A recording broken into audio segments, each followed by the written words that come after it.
তুমি অগ্রগামী হও সেই চিরস্থায়ী জান্নাতের দিকে, যেখানে রয়েছে চিরন্তন সুখ।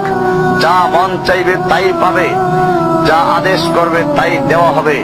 জেনে রেখো, দুনিয়ার চাওয়া পাওয়ার পূর্ণতার স্থান নয়, দুনিয়ার চাওয়া পাওয়ার পূর্ণতার স্থান নয়, দুনিয়ার চাওয়া পাওয়ার পূর্ণতার স্থান নয়। জান্নাতি হচ্ছে এমন জায়গা যা তোমার সব আকাঙ্ক্ষাকে পূর্ণ করে দেওয়া হবে।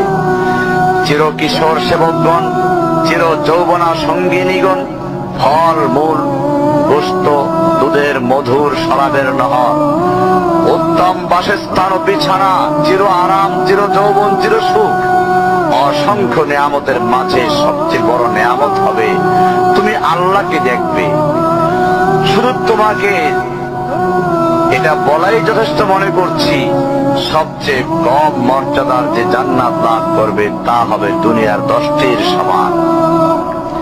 সুতরাং হে মুসলিম, হে ভাই, আল্লাহ তোমার প্রতি রহম করুন। এই বার্তা তোমার কাছে পৌঁছার পর আশা করি তুমি তা তোমার পরিবর্তন এবং সংশোধনে যথেষ্ট হবে। গতানুগতিক চিঠি হিসেবে নিও না আমার এই পত্রকে, ফেলে দিও না। এটা ফেলে দেওয়ার নয়, আল্লাহর জন্য বলছি, এর দ্বারা নিজেদেরকে সংশোধনের চেষ্টা করো।